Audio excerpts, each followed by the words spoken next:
was an entrepreneur basically my whole life from the age of 8. Very, very minor success, but majority of them failed. The number one reason all of those businesses failed was because I didn't know how to acquire customers. In the last year, you've made your clients over $25 million bifadlillah. How can you get the attention of people who's on this platform swiping like this? Businesses don't know these things. So what would you say is the biggest mistake that you see brands are making when it comes to creating their ads? Not knowing who your customer is the biggest mistake that brands make. If you're mediocre, it's a whole bunch of y'all out there. It's saturated, too many people.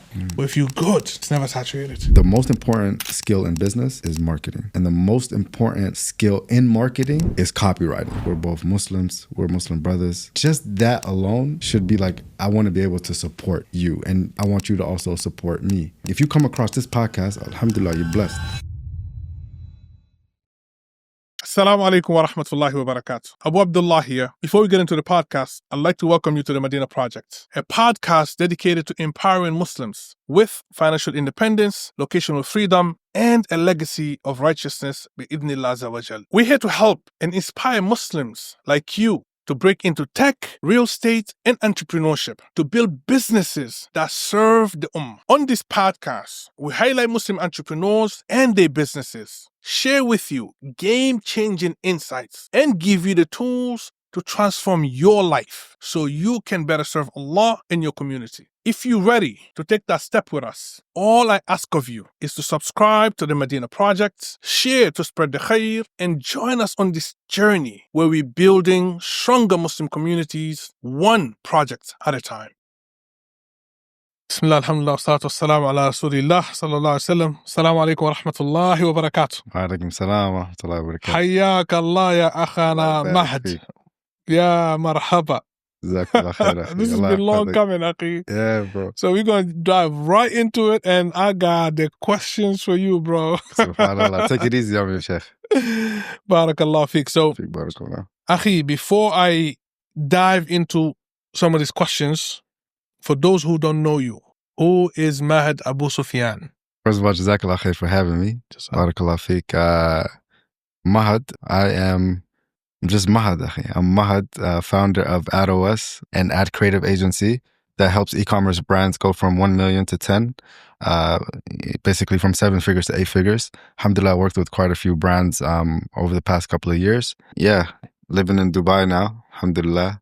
Jazakallah khair. Jazakallah khair, barakallah fiqh. Yeah. So, Akhi, take me back to your early days. How did you first get started in the world of advertising?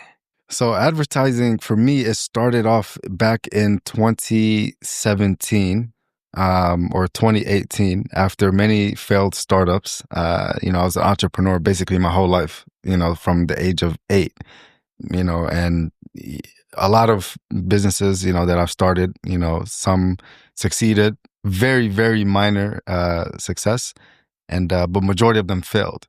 And alhamdulillah, when I came across advertising, it was actually introduced to me, from a brother who was doing Shopify at the time, drop shipping back in 2018. And, before then, that just clicked, because at that time I was working on some tech startup, like a tech startup. And a lot of businesses before that failed. And at that moment, I realized I was like, the number one reason all of those businesses failed was because I didn't know how to acquire customers. And I feel like, advertising and marketing in general is probably the most important skill in business to have. And, but yeah, it started around that time. And I used it specifically for my own e-commerce stores and, for my own brands. And then, since then also for many brands. Specifically advertising, and now I'm focused on ad creative. So yeah, it's been quite a journey. So I got 2 questions there. One, for those who don't know, what is ad creative? So ad creative, so the way I like to explain it is, ad creative is when you're scrolling on Instagram, for example, and you see a sponsored post. That sponsored post is either an image or it's a video, right? Or it could be a GIF, whatever, right. Carousel. Anyways, whatever's in that frame is an ad creative. So it's the video, it's the image, it's the headline on that image, or it's, whatever, it consists of in the video, but that's essentially what it is. So what I do now is I do the strategy behind the scenes, basically. So I go and I do, research, and I, look at different things, consumer psychology, and it's a lot of copywriting when you copyright for the scripts of, what the creator, for example, is going to say on the video in the first 3 seconds to get your attention, and then what they're going to say like in the body of the content for you to get engaged and inspired, and, for you to get interested in what it is they want to sell. And then ultimately, get you to take action, which is like click on whatever link is there to take you to their product page if you're selling a product, or, wherever you want to kind of shift that attention to. But the creative is essentially just that video or image, and that gets you to stop scrolling. That's just in your feed, in the stories, and things like that. Yeah. طيب, so you said that your entrepreneurial journey, right, I'm going to say entrepreneurial in this case, started at the age of 8. Can you take us back to that? What happened at the age of 8? I've never been an entrepreneur who started at the age of 8. Yeah. So it's funny because I didn't realize that until like a couple of months ago, right? I was really trying to dig deep into like where did it actually start, and it may have even started before 8. Wow. I just didn't know it yet.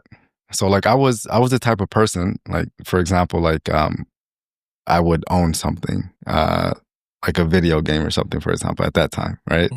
And my friends would always have like, theirs as well. So I was always in trading, right? So like I would beat the game and then I would trade up, basically. So I never had to get my dad to take me to the stores to buy another one, right? Type of thing. So that was like before 8. At 8, around 8, I want to say the earliest memory of my transaction actually started at probably 10, when I was in middle school, and I made a transaction with one of my classmates. I sold him some cards for like 60 cards for about like $80 or something like that. And I was rich at the time, bro. Like $80, man. I would go to lunch and just splurge, on the whole class in the cafeteria. But it taught me a lot of important lessons, because once that money left quickly, so did everyone else. But for a day or two, like everyone was my friend. Maybe not a day or two, maybe like that whole week, right? So it taught me very early, like, okay, cool. Like, maybe, people, they're just interested in what you have, not necessarily who you are.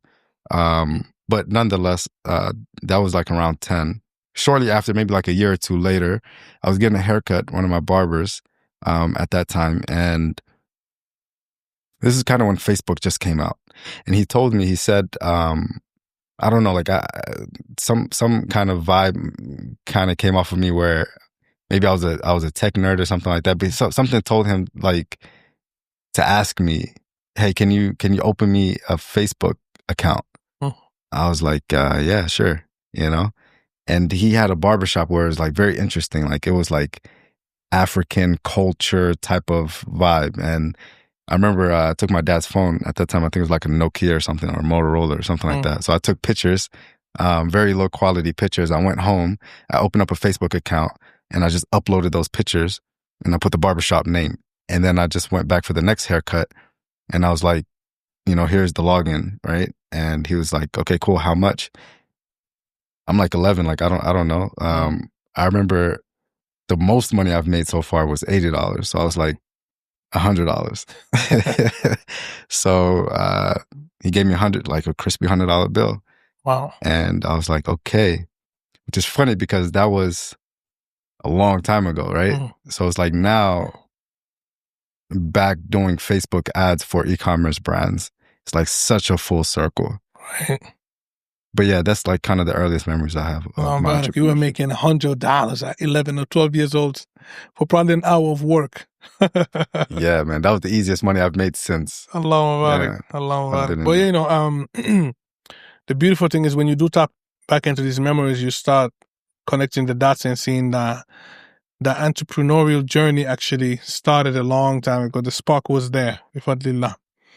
So now fast forward to 2024. In the last year, you've made your clients over $25 million, bifadlillah.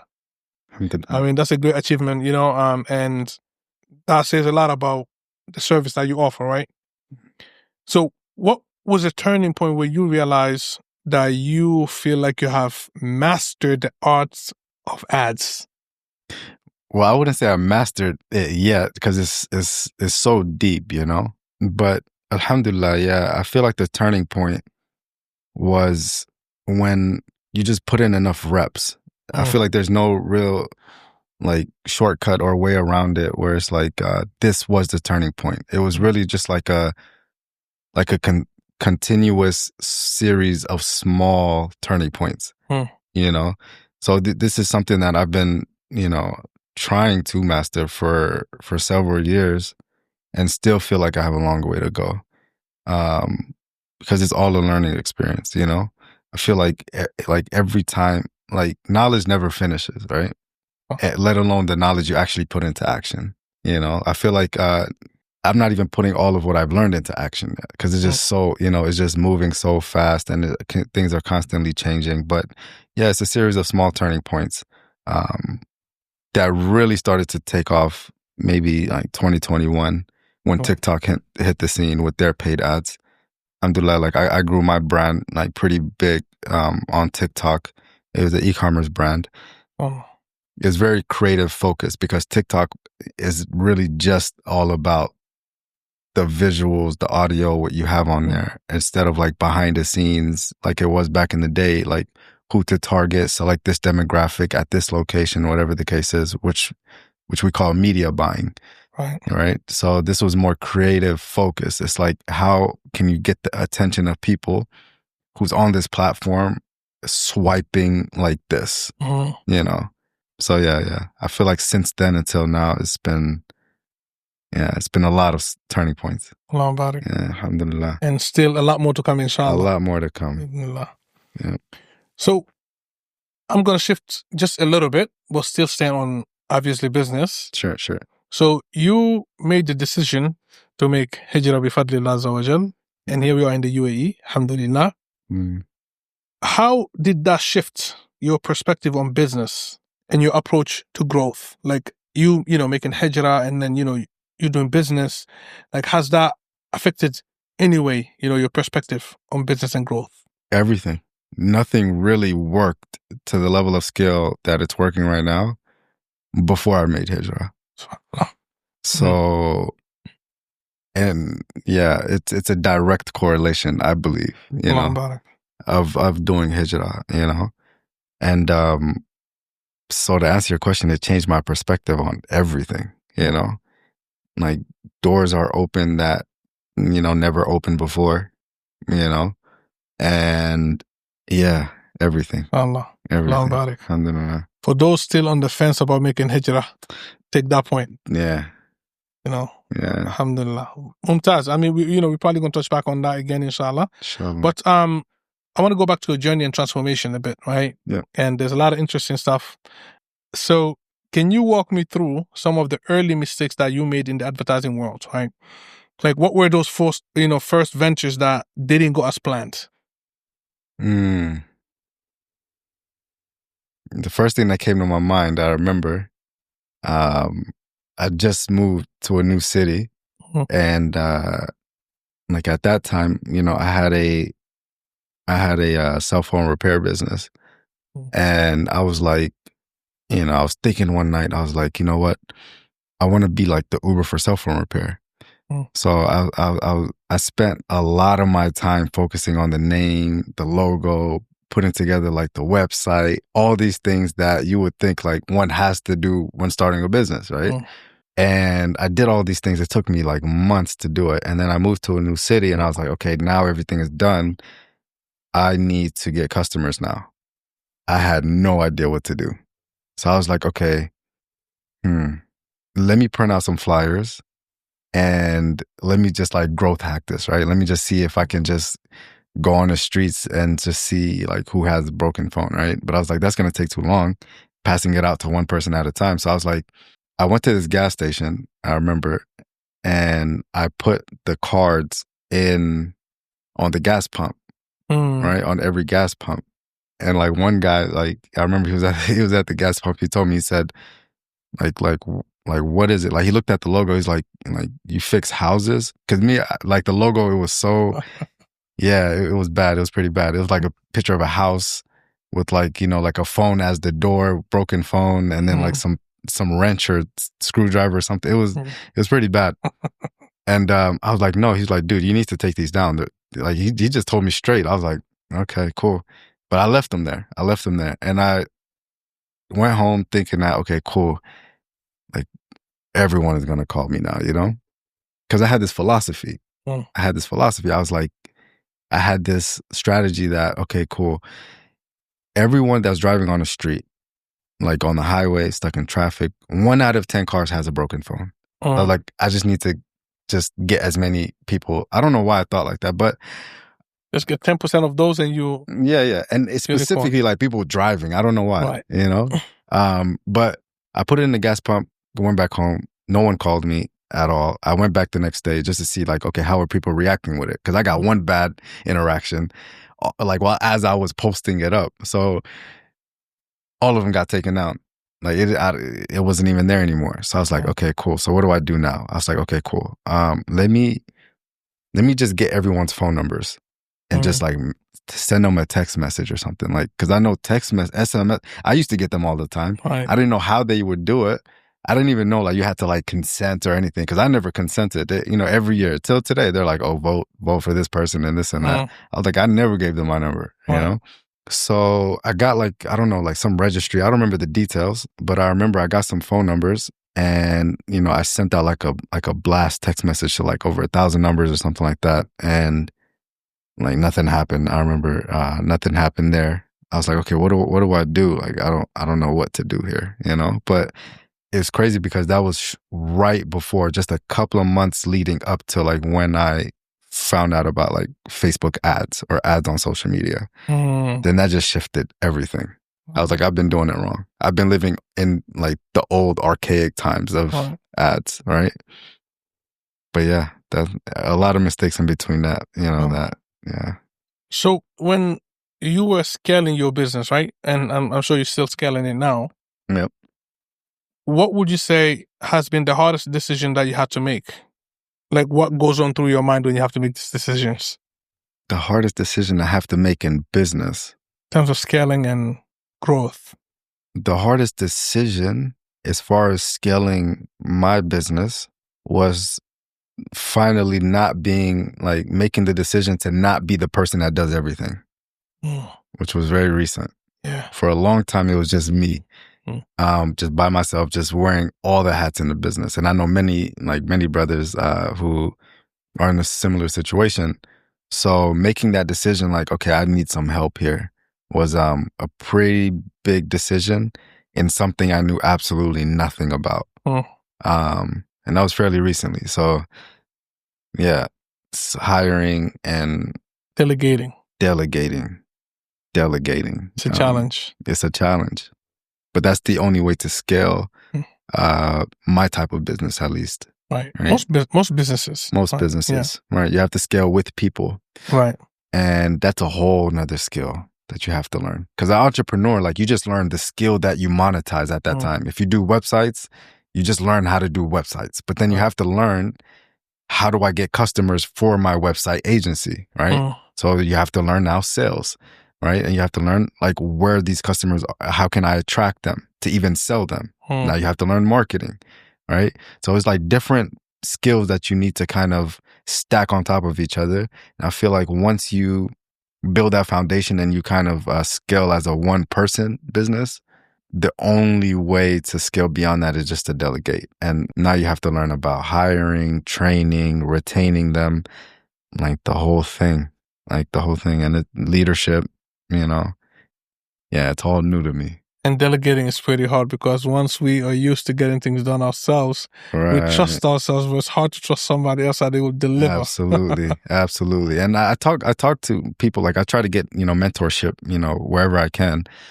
So now I talk to a lot of, agencies, ad agencies and other businesses who've grew their team. They've grown their team. And I'm just like, how do you do it? And they're just like, well, first thing, like you have to work on your mindset. I'm like, oh, there's another mindset thing, right? But they're 100% right. Like you have to work on your mindset in the sense that no one is ever going to be 100% you.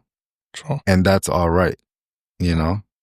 Yeah. So I just had to like learn these little things that were actually impactful in the way I even think about it and what I expect from the team, you know, when they're working with me and things like that. But yeah, that's the biggest challenge, like live right now, actually in real time. Interesting. I think every entrepreneur listening can relate to that. Yeah. You know. So at what point would you say you realized your advertising business was really going to take off? You know, being the last and like, was there a defining moment when you realized, like, okay, yeah, this is it? Yeah.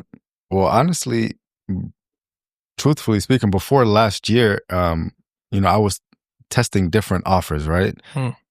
But I'm the type of person where it's like I only offer as a service what I've done for myself first. So I was like, what have I done for myself successfully, right? So I grew my Shopify brand to a good scale and 100% with TikTok ads. So I was like, let me just do TikTok ads for other brands, right? So you know, I tried, I tested, you know, no one was really interested like that, you know. And then someone reached out to me and they said, hey, can you write scripts for our ads? And I was just like, yeah, I can do that. Because scripts for ads, like, remember, so ad creative, let's say video, right? So video consists of two things, right? It's the script, like what's being said, and it's the visuals, what's being shown, right? So they just want me to just write it and then just hand it over to you, and like you'll create the content, like you have your own actors, whatever the case is. It's like, absolutely, I can do that.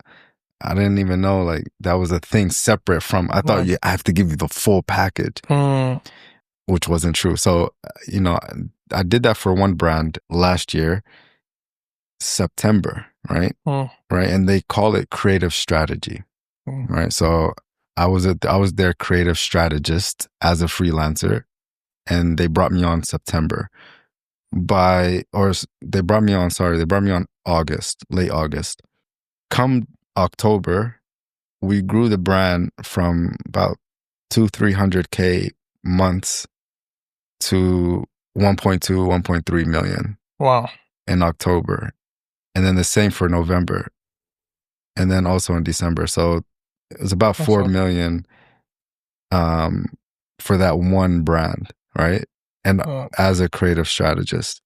And in the meantime, I would now reach out to companies. I was like, okay, do you need creative strategy? Right? They're like, yeah, we do. So this was an offer that was in demand. This was a skill that was in demand from these brands. So I was like, okay, cool. So I got, you know, a handful of clients coming in. I'm just doing one thing. So I was just like, I'm just going to perfect this, right? How can I write scripts with techniques that get everyone to stop, watch it, and click it to buy something? That's it. And that's what I've been doing ever since. So that's when like everything turned around.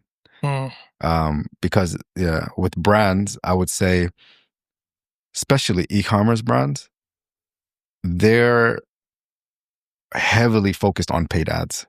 Right. Facebook ads, Instagram ads, Google ads, but mainly Facebook, Instagram ads, right?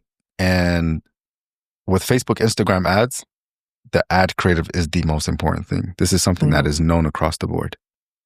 That's for e-commerce brands or all brands that's advertising? Every brand that's advertising on Facebook, Instagram, YouTube, ad creative is the most important thing. Like your video has to be something that your audience resonates with, and it has to use some psychological triggers when you talk about their pain points or their desires or whatever situation that they're in right now, and then where they want to be and how you can bridge that gap. You know, you have to do that in a very short amount of time where people's attention span isn't that much, right? And that's a whole nother ball game. But that's the most important thing. Yeah. So then from your experience, what would you say is the biggest mistake that you see brands are making when it comes to creating their ads? Oh, wow. I'd say the biggest mistake is there's so many mistakes. So many mistakes. I'd say there's like probably five biggest mistakes, I would say. I wouldn't say Wow. one is bigger than the other, but they're just all like what I see. Number one is not caring about the customer. And I'll rephrase that because that sounds very, but not knowing who your customer is the biggest mistake that brands make. Mm. And what do I mean by that? So when you're advertising your product, a lot of brands, businesses in general, focus on the product when no one actually cares about your product. They just care about the problems that they have and can you help me with my problems, right? If you come at the lens of like, let me sit on the same side of the table as my customer and then look at the problem together, then you craft, your ad based on the perspective that your customer has and how this thing can be solved with the product as if it's not even your product, then that would be monumental, just that, right? So understanding who your customer is, but first you have to know how they think. Right. And the easiest way to know how they think is they leave reviews on your website. They also leave reviews on your competitor's website. They also leave comments on TikToks and YouTube shorts and reels about the niche that you're in. So go in there and actually seeing what they have to say. Go on Reddit and see what questions they're posting and how they kind of help each other find the solution. How do they present the solution, right? So if you can just gather this information that's already out there, I feel like that gives you a big leap into understanding who your customer is, which only then you can create now an ad that they can resonate with. Right. So understanding your customer, I would say, is like the biggest kind of lack thereof, like that brands are not doing. I'll say that's the biggest thing that the brand, that a lot of businesses are ignoring. Okay. Another thing is when you're in the space, you would know this, like, but a lot of advertisements are just copying, like people just copying each other and not knowing what exactly that they're copying. Like if I see you running an ad, like we're selling the same product, right? And I see you running an ad and you've been running it for the past 180 days. I was like, okay, it's obviously working, right? Because you're running it for so long. So I was like, let me just do that ad, but just make it about my product, slightly tweak it. Right.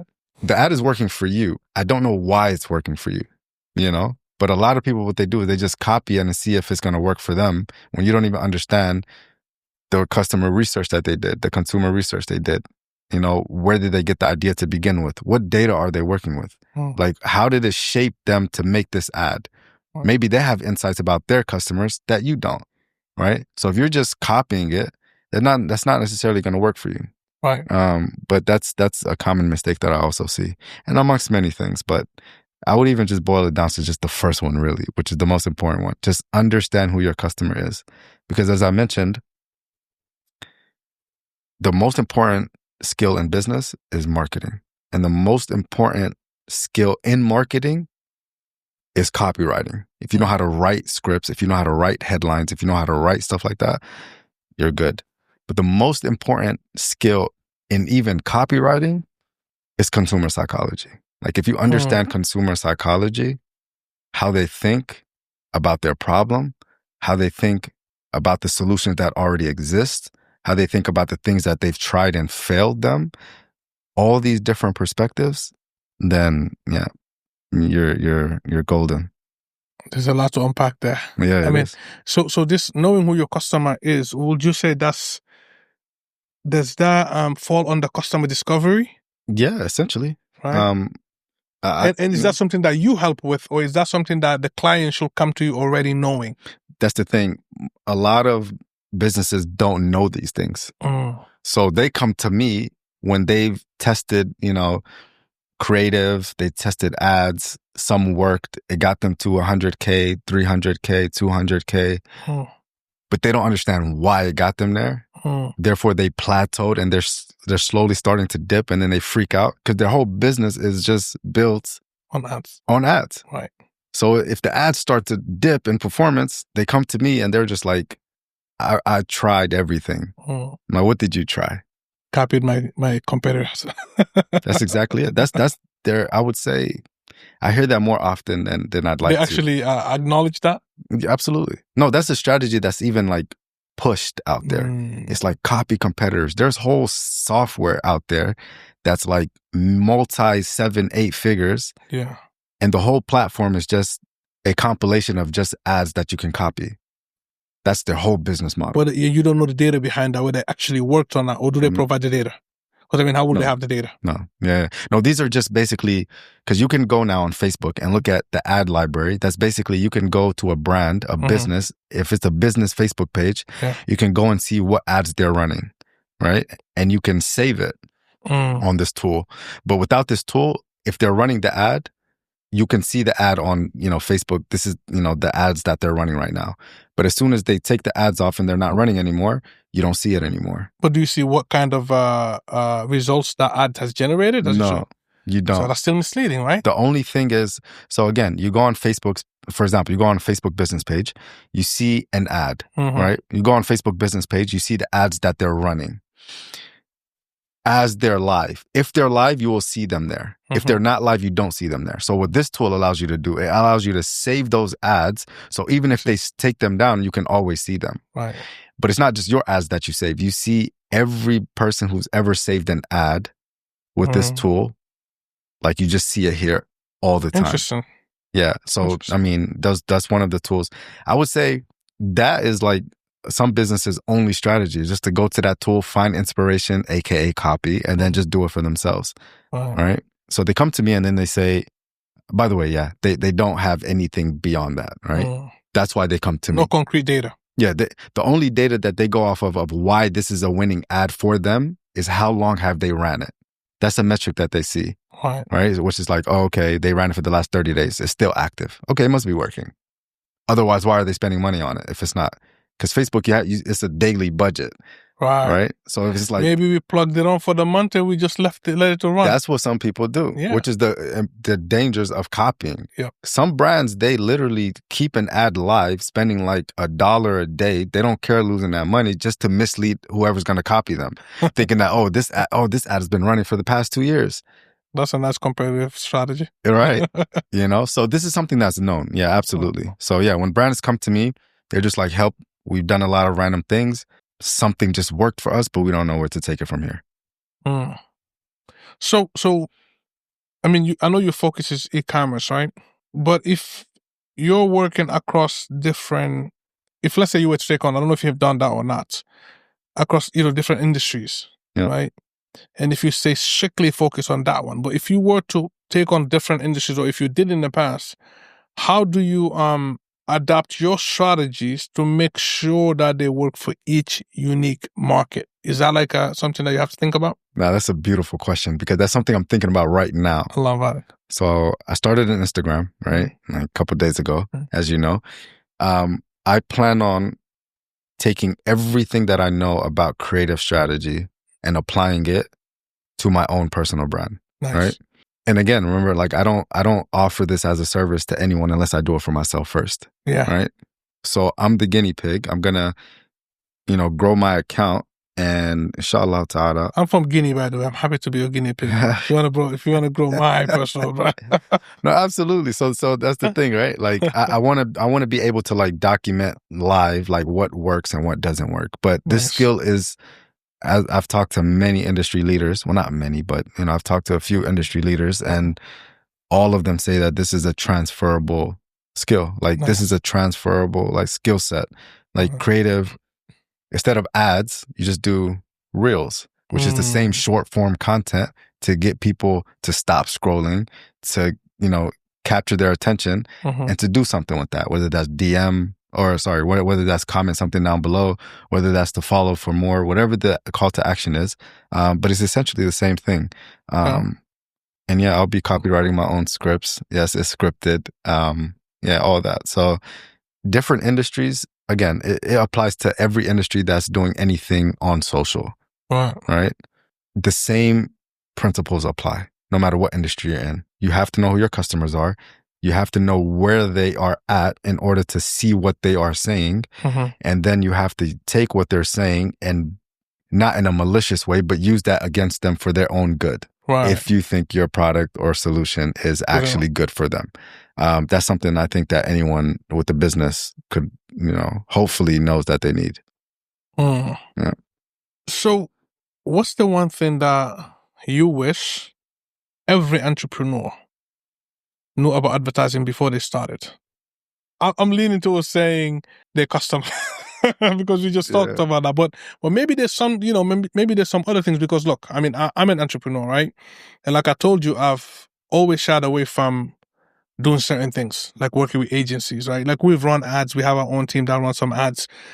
I don't believe it's been very effective, not because it didn't bring people to us into the funnel, but I believe we haven't reached the right target audience, right? And that leads me right now to think maybe we don't know who our customer is. Mm-hmm. You know what I'm saying? Mm-hmm. Or maybe we're keeping it too broad. I don't know. That is catching just everybody. You know what I mean? Mm-hmm. And it's hard to filter as to who's the right client and who's not. So do you have any thoughts around that? Like, is there anything that, you wish or you will advise, I guess, entrepreneurs, to know before they get started with marketing and ads and stuff like that? So these are entrepreneurs with businesses already, or they don't have let's even an idea yet? Let's say they have a business already. Okay. But before they start, running ads, before they start going into, hiring, let's say, marketers and stuff like that. I would encourage every entrepreneur to know marketing. To know it themselves. A lot of brands, why I like e-commerce is because e-commerce is, like I said, it's mostly marketing. Like you have to know marketing to sell the product, right? It's not even about the product in most times, right? With like drop shipping, like they could care less. It's just like, oh, it's trending. Okay, cool. Like, let me just market it. All right. So they go into marketing very early and they go into paid ads directly. But talking in general for like businesses, if you're like, for example, a content creator, or you have a personal brand and you sell like, you want to start selling coaching, or you have like some kind of info product like a course, or if you have, some kind of service business, like, that's not marketing, right? Like web design or development or whatever whatever it is that you're doing, that you're offering. I would say the biggest piece of advice is, I would say know your consumer. That's the most important thing. A lot of businesses, they start with an idea, and this idea, it comes from themselves and their own passion and their own thing, which is not a problem, but just go find 100 people who all also have that problem. That speaks to that. Right. Yeah. Otherwise, if it's just you with that problem, then, but I would say, consumer, like if you understand your customers, where they are, they're like, if you give me an example, maybe it could be more concrete, but. So let's say for me, for example, with our e-commerce related business, let's say we believe we know who our customer is, but I think here I'm kind of understanding from you that know your customer doesn't just mean know who you think fits within the frame of your customer, but know how your customer thinks, know your customer's pain points, I don't know, I mean, is that what it is, right? Because like, you and I spoke before, I framed like who I think our customer is. Right. But then how come we're still not getting those customers? Right. So did you figure out where they are at? Like, where are they? We believe, like, in terms of location. In terms of online. Where do they live online? That's a good question. Recently, in some of these discussions that we've had, and amongst, me, you, and other people as well, it's made me believe that we've been running ads on the wrong platform, right? And we've been running it on Meta, right? Facebook and Instagram, which obviously is good. Meta's good.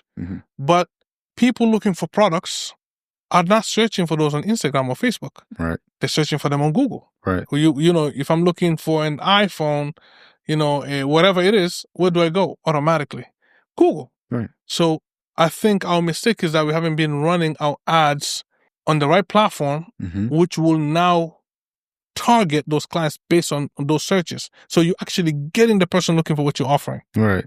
And I would also say it's, if we just go a layer deeper, it's not only who your customers are, but it's also where they are at in their buyer journey. Right. Right. For example, if I want the latest iPhone, I can wait 2 years. So if you put an ad in front of me, even on Google, first of all, I'm not searching on Google if I'm waiting.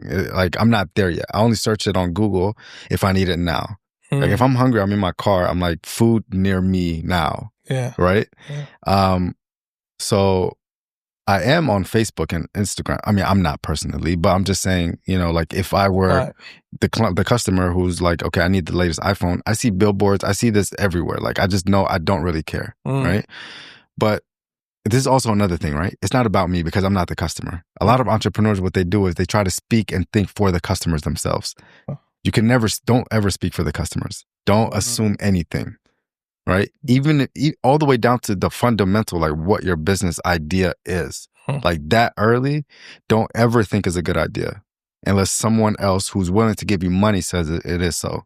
And not just says it, but because you're not paying yourself. You're not paying yourself, you know? So, you know, again, I just fell into the trap as I was speaking, right? But essentially, where they are in their journey is something you need to consider, because the people who are searching on Google is like the lowest hanging fruit. These are people who are ready right now, right? So maybe that's where you need to be in the context of, okay, this is a big purchase. So if I see an ad for it, because a lot of the ads that we run for brands are really like kind of impulse buys. Right? It's like, okay, this is something that if you can convince me now to get it, like, okay, I'll either buy it now, or I'll highly consider it, or I'll be like, okay, that was cool, or some kind of reaction, right? If I am your ideal customer, right? And the goal is to push more ads in front of me that kind of takes me from that journey of, oh, that was cool, to, yeah, I do kind of need this, to like, okay, I need this now, right? And even if I say I need this now, it's like, okay, you have to still push me, right? Right. It's like, you know, with some urgency or scarcity and other kind of, you know, things we use in copywriting to get them to buy right now. But it's mostly like impulse buys with, you know, so you have to understand really two things: the nature of your product and the nature of the consumer who's going to purchase your product, and just put those two things together. So for you, if you're talking about people who want to buy iPhones, let's start from the lowest hanging fruit first. People who are searching for iPhones right now, they're probably already in Apple stores. Maybe, right? There's people who don't buy anything, but it will probably be closer to the date of an iPhone release. Right. Right? So maybe that'll be the time where they're searching for different things, right? And they're searching, right? They're searching. So Google search. Maybe you need to be on Google, like you said. Yeah. Right? And maybe for us, like the service, right? The type of service it is, maybe people are looking for a service like that. They're searching, hey, you know, how can I ship products from abroad to my country? Absolutely. You know, and stuff like that. So I guess I think because, you know, shipping service, you know, delivery service, things like that. Yeah, I mean, for your product, bro, it's so easy. Like, in terms of if you're on Google, like people searching on Google anyway, you just have to find within your customer base what are the most amount of things that people ordered, and then just search that, kind of use that, you know, keyword, you know, in your Google ads. And I'm not a Google ads expert by any chance, but well, you're a copy expert, so yeah. So that's the thing, right? You put those common things that people buy, you know, into your Google ads marketing, right? So next time they search it, then they come across your platform that they didn't even know existed, that, oh, I can actually get this from abroad, something that I didn't think was possible before, you know? Yeah. Which, by the way, can also be Facebook ads, right? Are people searching on Facebook? No, I'm saying, like, if you, for example, say these are the top 10 things of all time that people has purchased on my platform, right? And you make like a carousel ad, or, you know, some kind of, you know, like different formats, right? And the ad creative, you can put it in front of and like set it to broad, or set it to a specific location, which is even better, like whatever country you're servicing for your product. And absolutely, people will stop by and be like, I actually do need that. Interesting. You know? I think, I think this is kind of like the line we're going, you know, this is the area, this is what we've been doing kind of. I'm interested to see, you know, trying the low hanging fruit, and inshallah, this is something, hopefully it's a conversation we'll have. Shall I tell you the lowest hanging fruit? Yeah. Your email list. That is true. If you have an email list, you own an asset that you can market to with their full consent. Because they already gave it to you. They already gave it to you. So these people who already know you, again, it's like where they are in their journey, right? They are aware that you exist to the point of you giving you their email. Right. So use that. So how important is it to build an email list for those who don't know? Very important. Because if Instagram and YouTube and every social platform disappears tomorrow, Or blocks you. which is more likely, Yeah. you have an email list that you can actually utilize to get you back to where you need to be. It's very important. Interesting. Yeah. So I'm going to shift a little bit here. Sure. Talk to me, brother. We know that AI is changing everything, literally. Yeah. Right? How do you keep up and stay ahead of the game when things are just moving so fast? And I mean, in copywriting, we've heard so many things about AI tools and this and that, or advertising, or just tech in general. So how do you keep up and make sure you're staying ahead of the game? I need to ask you that question. I'm trying to keep up. Yeah, so AI is changing things very, very fast. I don't think, right, very controversial. A lot of people disagree with me. I don't think it's going to replace copywriting at all. Why is that? Because you still need to have, a human element in it, right? Because if you talk to, it can get very close, right? So it can get very close in it. Like, we use AI, maybe it's not all the way there yet, but you do have to train it, right? And you have to train it specifically to what you want it to do, which requires human, right? If it learns from, I'm sure every marketer at this point has used ChatGPT, and ChatGPT collected a lot of data from those inputs. But go to ChatGPT right now and just ask it, hey, can you make me an ad for this stove or whatever your product is? It's going to give you the most generic, no emotions, like nothing. Or people, why you need people? Because people read through AI now. They see right through it. But could that be because of a bad prompt? Because if you actually maybe specify your prompts and really enhance it, but that's give you something really good. That's the thing though. If you enhance your prompt, you as a human are the one who's enhancing it. Right. So but can I now repeat that? Can I just, instead of creating that copy every single time, can I just run the prompts? Kind of automating it? No, because by the time you automate it, it's going to be shortly after where everyone else is going to automate it as well. And and the consumers are also getting smarter because of that as well. They can see that's automated. Absolutely. I feel like a lot of people, they underestimate the how smart their customers actually are. Bro, look at the comment sections. People be like, yeah, this is AI. This is so AI. Wow, to ads. Oh, crazy. Yeah. Consumers are getting smart. They're not different types of people. We're consumers, right? We just so happen to know maybe a bit more than they do. But do we? Yeah, sure. Because I can talk about psychology, I could talk about copywriting, I could talk about all these things all day long. But if I see an ad for something that's something I need, I'm still going to buy it, right? Right. That doesn't make me less smart or the consumer less smart. If they use AI, it's okay, I know you're using AI, good job on that. That actually looks good, but I do need this product. It has nothing to do with it, right? But yeah, I feel like AI is rapidly growing, but so is the mindset of the consumers. I feel like they're getting smarter as well. Yeah. Assalamu alaikum, guys. If you're looking to get into tech, real estate, entrepreneurship, or simply make hijrah, let's connect. Click the link below to speak with me, and I'll help you scale exponentially and fast track that process for you. And now let's get back to the podcast. So if you could go back and give advice to your younger self, right? That your younger self could be 6 months ago, a year ago, 2 years ago. I guess when you were starting in the world of advertising, right? Or just at any point, really. What would the advice look like? I guess another way to frame that is, what is the advice that you wish you could have gotten when you were starting out? Here's the advice that I'd give other people is, if you're interested in getting more customers through marketing, to learn it yourself first, unless you have the money to pay someone to teach you, or unless those two things. Because a lot of people, what they do is they don't want anything to do with marketing, right? They just want to outsource it completely. That's me. Yeah. Who, now, how though? But how do I apply who, now, how to this? I don't want to be, I don't want to focus on marketing. You know what I mean? That's not my thing.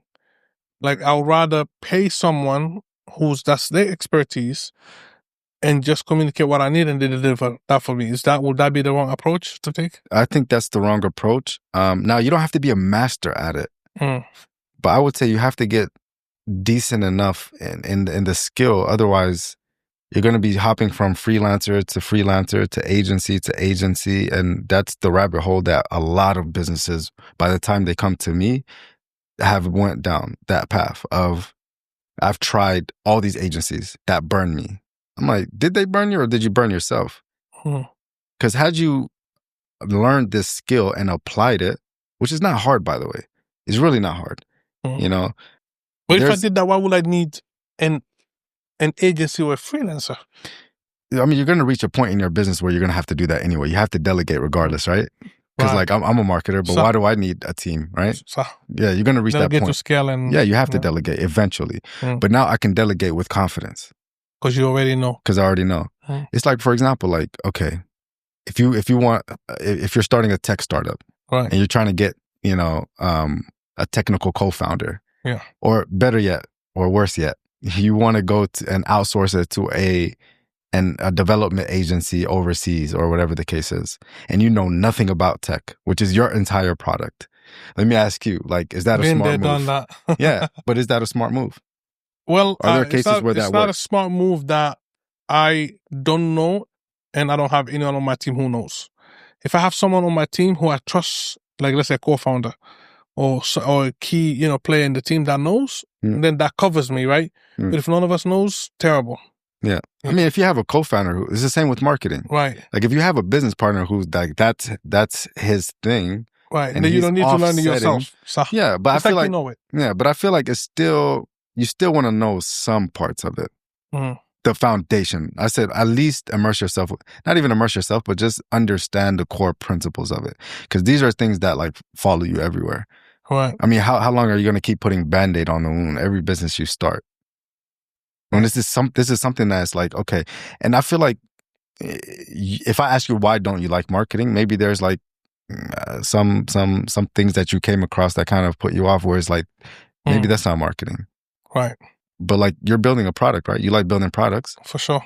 There's market research on that, right? Right. Otherwise, how did you even come up with the problem for you to even, for example, one of your products, just name one that you're comfortable sharing. I'll say coding for hijrah. Okay, so coding, which is a service like we're teaching, right? It's like but it's a product, right? Yeah. It's product service, right? So how do you even know people want to do hijrah to begin with? I mean, that's marketing. Market research? That's marketing. Okay. Like, it's like, okay, I know 10 people around me who want to do hijrah. I talk to them all the time. Okay, great. How can I talk to 10 more people? Right? Or 10 more people? Like, bro, even if it's like, there was, if you go and every time you just approach someone and you say, hey, like, or you talk to someone back home every time, if you go to America or whatever in the West, and you just approach someone and be like, hey, what's going on? How's everything? Yeah, I'm in Dubai. Oh, by the way, like, have you ever considered moving to, a Muslim country or whatever the case is? Yeah, I have considered it, actually. Oh, so, what's stopping you? Yeah, I'm just really trying to get, the job right and, trying to find some kind of opportunity. Bro, you're doing market research. Right. That's marketing. But instead of just one person, now you're just doing it to 1,000 people online. Right. Right? And let's say you sold that one guy on, he needs to do hijrah. Okay, well, how can I do hijrah though? Like, well, I mean, like, what field are you in? Coding. Or maybe not even coding. Okay, are you interested in coding? Like, nah, that's not really my thing. Okay, I mean, maybe you're one person who's just not my ideal customer, right? Right. So now how can I get people who's already have coding jobs, who are already software engineers, whatever the case is, and be like, let me just teach you, on how to use that to do hijrah, for example. Right. Now just make a video and then just put it up, right? When you put it like that, yeah, I can see, it's clear. Yeah. So, I mean, yeah, I see why you say, marketing is essential.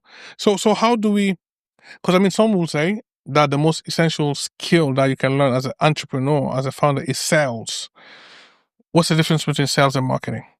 Sales is, this is my definition, or not really a definition, but my opinion on sales is 1-to-1. I sell you, right? Where marketing is like 1 to many. Mhm. Like sales, there's a cap, even if it's like 1 to 10. It's like a Mhm. webinar, 1 to 100, whatever the case is. Right. Right? So you're selling someone who's already bought into what it is that you're selling them, right? Right. Like they're already in the room now. Mm. Now you just get them to pay, right? They're Where in the funnel. marketing is to get the people in the room, Right. right? But you're still selling them, right? It's just you're selling them on a completely different thing, right? So it's like the same, you know, sales is kind of like one-on-one, right? Combat type of thing, where it's like pay. Right. Where it's like marketing is getting people's attention to get the sale, right? So marketing comes before sales. Okay. If that makes sense. And they complement each other. They 100% they complement each other. Yeah. And there's different sales, right? It's like for e-commerce, for example, I have a Facebook ad that gets people to click. That's marketing.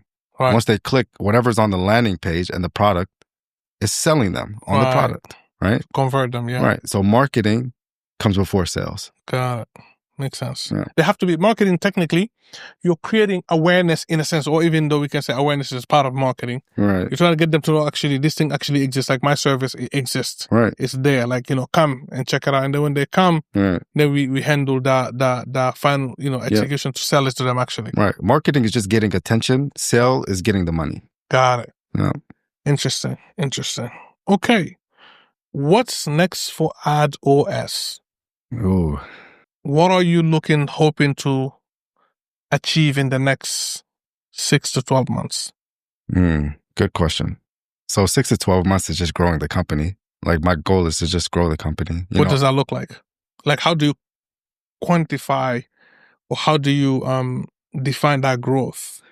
Yeah. Well, I just told the team yesterday, my goal for 2025 is to take 10 brands to 10 million. Can my companies be that, please? Can I plug in 2 of my companies to be that? We'll talk.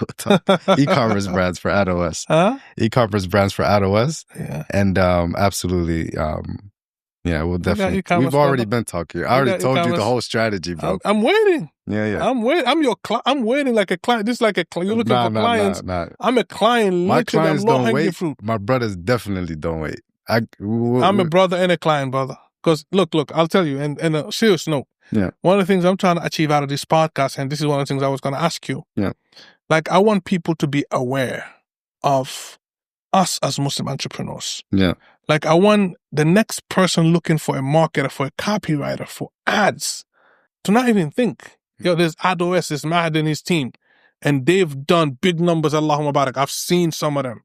So get with them. You understand what I'm saying? Right. Someone who's looking to collaborate, someone who's looking, why not come to you? Why go somewhere to someone who's somewhere else, to someone else? Right. Why do you have one of your brothers who can get it done and has a proven track record? Right. So for me, it's super powerful that we support each other's businesses. Like no need for handouts, right? It's not like, I come because you're my brother. Now, okay, you're charging, let's say, for example, $1,000 for your service. Okay, now I'm your brother. Now I'm going to have to undercut you, bro. I'm your brother, make it 500. But when I go to the next guy, I'm willing to pay him 2,500. Yeah. You know what I'm saying? Yeah. Some people do that. That's not cool. But I'd rather come to you and, you're going to keep it real with me. Can you help me? Can you actually, you know what I mean? I mean, again, there's no guarantee, right? We're talking about what we believe at the end of the day. And I can see your track record. I'd rather pay you. I will have peace of mind. And actually, maybe because I decide to work with my brother, Allah Azza wa Jal puts barakah in it. Absolutely. You know what I'm saying? And also you as well, because you decide, you know what? I will take care of any client anyway. All my clients, I give him the best quality. This is my brother too, though. I'm even going to give him above and beyond more than he paid for, type of thing.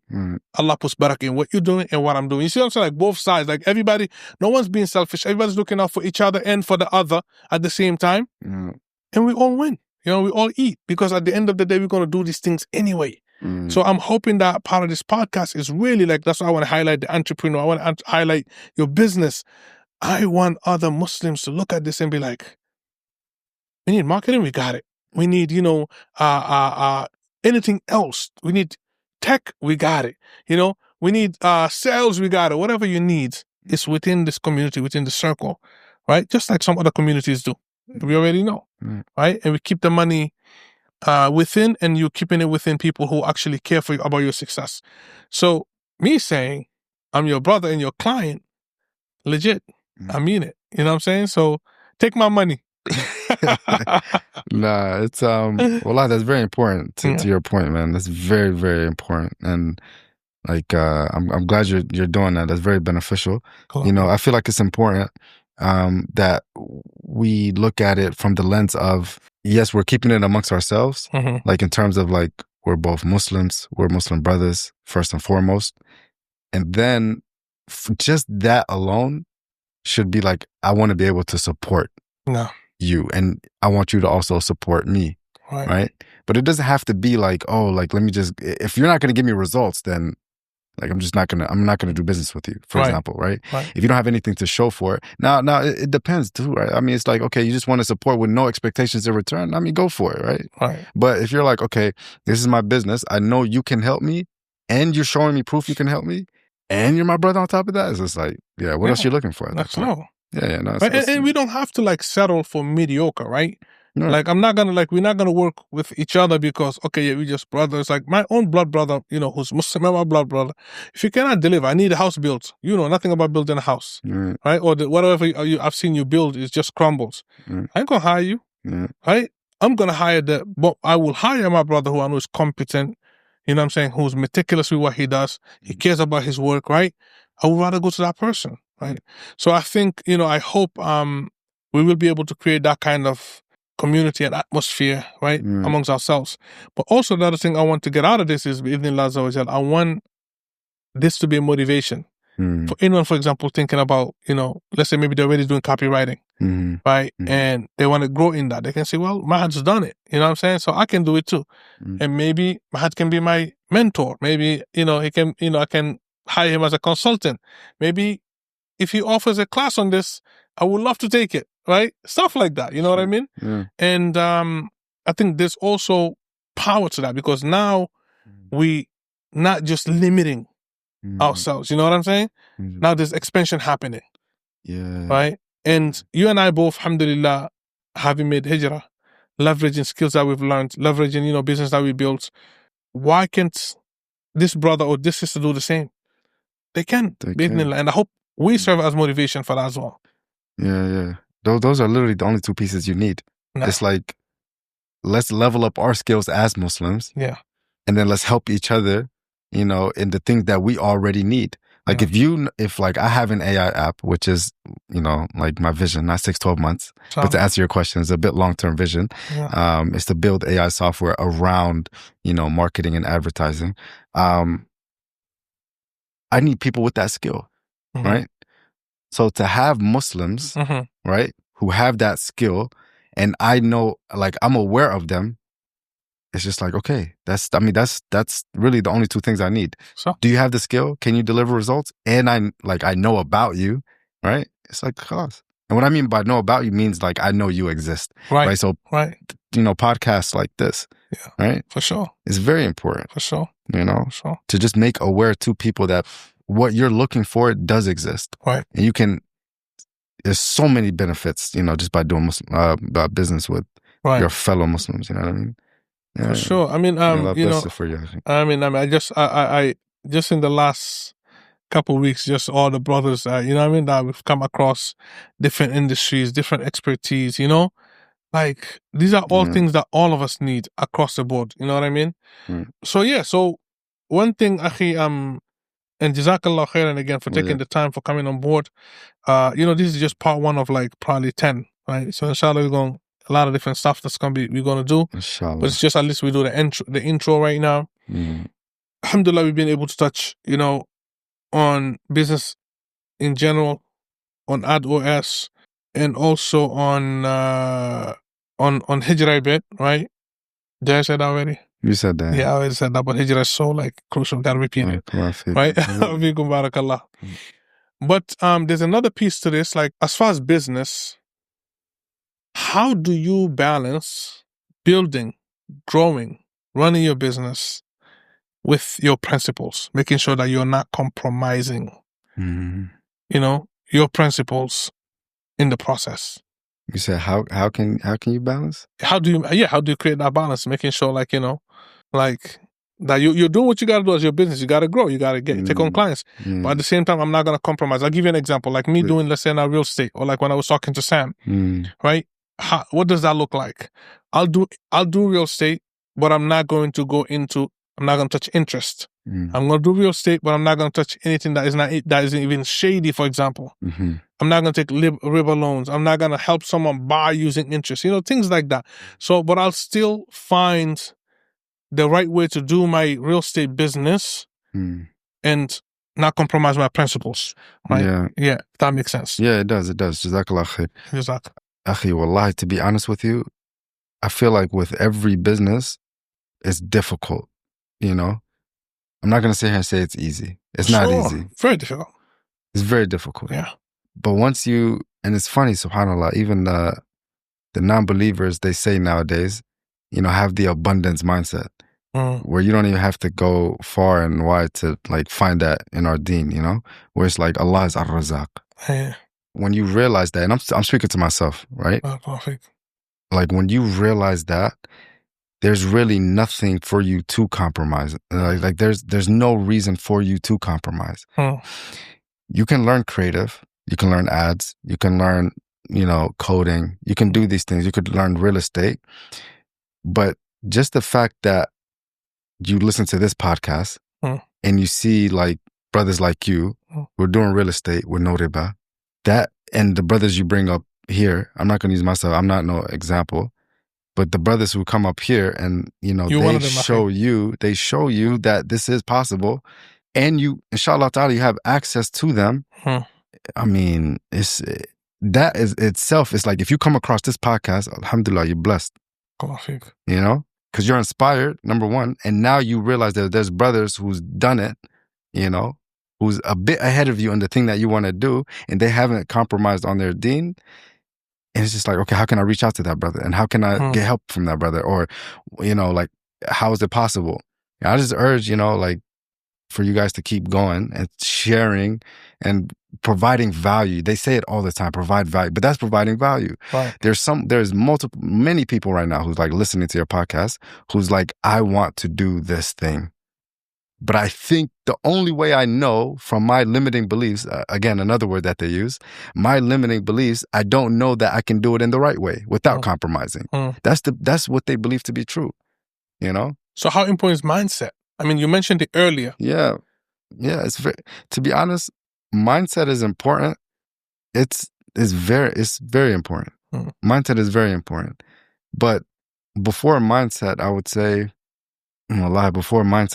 like, even like seeking knowledge of the thing that you want to do. Like if you're looking to start a business, that's the only way you can come across business content. And I'm not talking about seeking knowledge in the deen. That's like, you know what I mean? That's first and foremost, right? Right. But from a business perspective, the same principles apply. You have to know before you can act on it. Yeah, know before you act. Right. Otherwise, you're going to act and you're going to fall into something and then you're going to fall in love with the thing, thinking that that's the only way to do it. Even if the thing is not paying you, the least common denominator, like you're going to think that this is the only way to do it. Right. Which means that you lack knowledge and that there's many ways to do it without compromising, So I would say, seek that knowledge, like, go and use the free, resources available to you. And inshallah, you come across this podcast. Inshallah. Barakallah fiqh. One of the things that on coding for hijrah, a lot of people are interested in learning. One of the questions they ask is, two questions they ask a lot. Are you guaranteeing us a job, right? Or is this field too saturated? And my answer to them is two things. One, no one in their right mind will ever guarantee you a job. Yeah. Because I'm teaching you something from scratch. How do I know you will follow through? How do I know you will do your part? How do I know you will do the work? How do I know you will show up and learn and this and that? How can I guarantee you? Yeah. You guarantee you. You can't even guarantee you. How can I guarantee you, right? All I can guarantee is I'll give you the information. I'll teach you. I'll show you. There's no guarantee, right?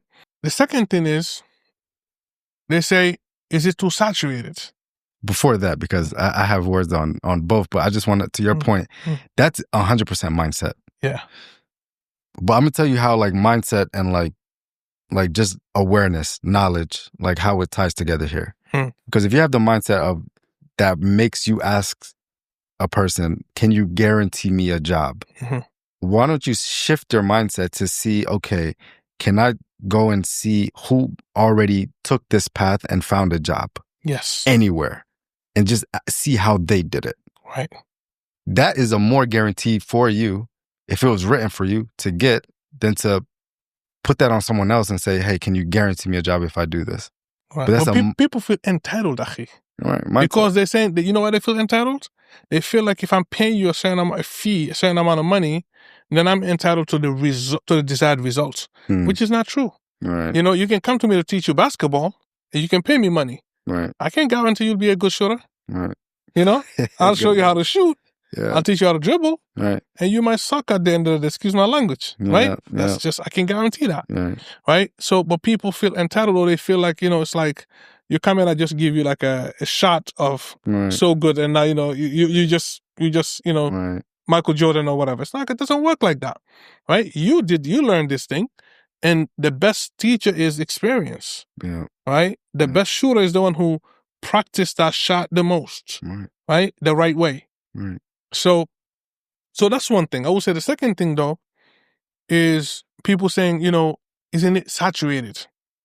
And especially now also with AI being in the, but what about AI? So, okay, yeah, it's saturated. My answer is always, when we do these webinars or calls, I say, yeah, it's saturated. You know, for who? For people who are mediocre. If you're mediocre, it's a whole bunch of y'all out there. It's saturated. Too many people. But if you're good, it's never saturated. Right? There's so many mediocre basketball players. I'm going to use that one again. Right? Sure. So many. Right? In every neighborhood. In every neighborhood. Plenty. Right. But there's only one if NBA. That's who you are, exactly. If you are mediocre, you come, you most likely not going to get no spot. But if you show up and you're good, that's learning how to code. That's learning how to, you know, run ads, do copy, whatever it is. And the Muslims, we are advised, encouraged to do everything with excellence. Yeah. We have to be good at what we do. Right. You know what I mean? Like, and there has to be a bigger purpose and a bigger why as to everything that we do. So that leads me to touch on, you know, I don't know if you want to add something here. No, that was very important. That's mindset. That's, I mean, that's like, you know, bro, mindset, man. Saturation.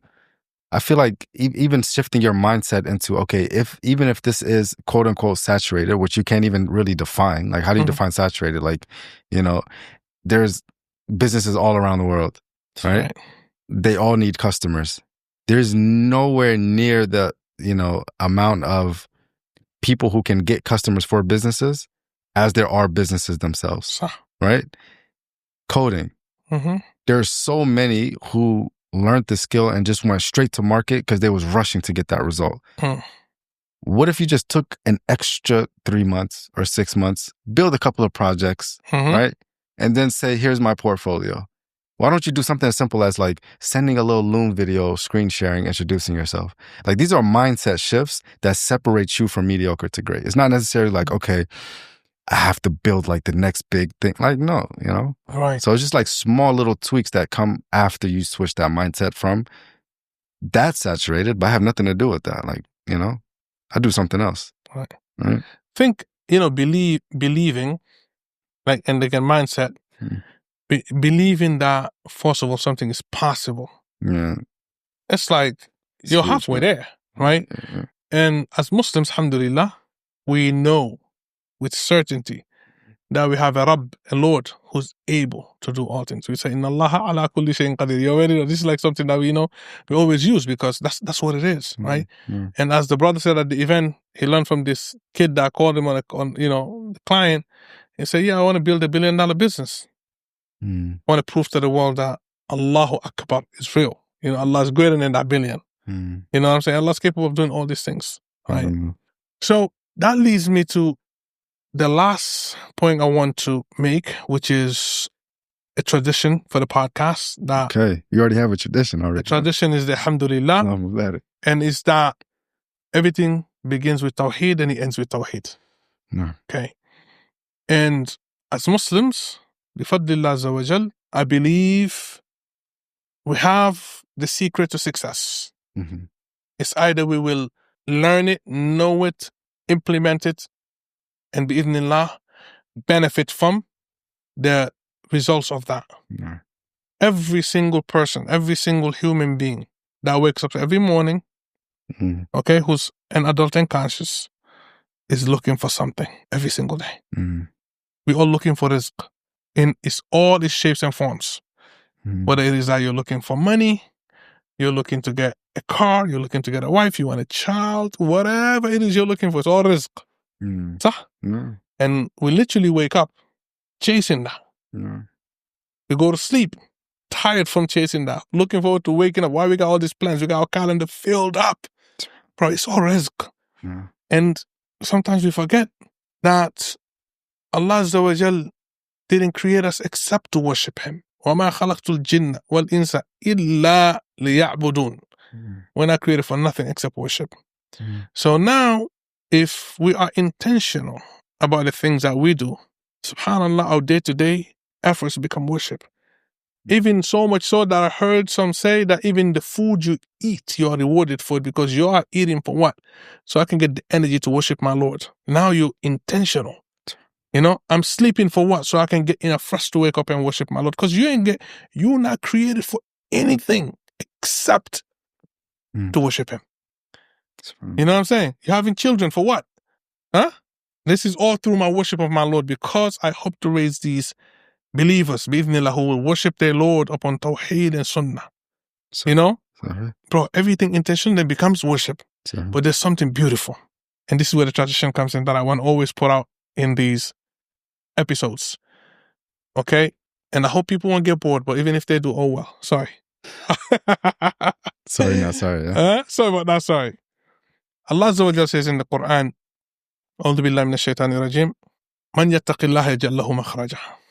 Whoever fears his Lord, right, and has taqwa of his Lord, He will make a makhraj, a way out for him out of every situation, out of every difficulty. We've all been through difficulties. We've all been through situations where we just hope and wish for a way out. And sometimes, you know what that looks like?